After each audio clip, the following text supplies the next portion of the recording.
Erickson de los Santos, ito pinasabog kaagad. Kumapit naman dito si Rima from Batangas, si Minjay. Kumapit din kagad sa likuran. This is Erickson de los Santos ng Team Bike Kick PE. Solo breakaway, 27 to 28 kilometers per hour. Yung kanyang ginagawa dito sa ahon. Sabi si Erickson, pinibigay niya rin dito. Meron sila dito KOM.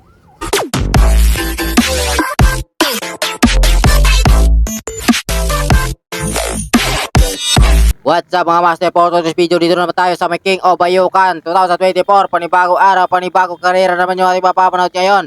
Meron sila dito 10 km sa kanilang laban. Ahon yung ating laban ngayon. So maraming salamat sa mga nag-organize ng karera. So binabantayan nila dito si Erickson de los Santos dahil alam nila pag tumakas yan tuloy-tuloy talaga sa ahon. Meron tayong dalawang breakaway. Second group natin ito, Team Bike Kick PE. At ito dalawa ay isa Dasoriano solo breakaway. Kaya niya kayang tiisin yan hanggang taas, hanggang tuktok, hanggang finish line. Solo breakaway, Dasoriano. So ito yung ating solo breakaway.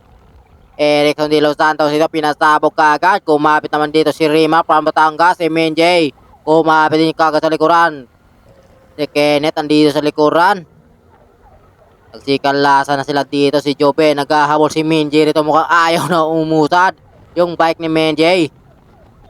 Ito si Jobe, naghahabol sila dito. Bayani, Justin Anastasio, Raymark, si Romel.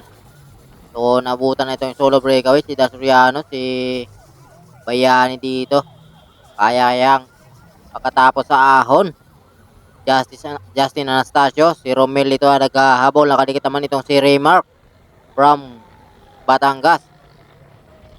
This is Erickson de los Santos ng Team Bike Kick PE. Solo breakaway, 27 to 28 kilometers per hour. Yung kanyang ginagawa dito sa ahon. Sabi si Erickson, pinibigay niya rin dito. Meron sila dito KOM. So ito yung kumuha ng ating KOM, si Erickson de los Santos ng Team Bike Kick PE. Mga patag ka lang ng ahon. Itong si Erickson, kinakasan ni Erickson de los Santos yung ating peloton. Naku, hindi nila nabantayan si Erickson. Nakatakas sa ating peloton. Talaga pinipigay niya sa ahon to 25 to 27 kilometers per hour yung kanyang ginagawa dito sa kanyang solo breakaway. Talaga dinidiinan dito ni Erickson para umakwat sa ating peloton dahil si Romel ng Team Timberland naghahabol dito sa ating solo. Wala tayong matanaw sa likuran, malayo yung akwat ni Erickson dito. So malapit na yung ating finish line. Erickson, shoutout dito kay Sir. So ito solo breakaway natin. Dito na talaga naabutan. Erickson de los Santos. Pinatag ang ahon o King of Bayucan. Wala kahirap-hirap. Mukhang di man lang pinagpapawisan itong si Erickson.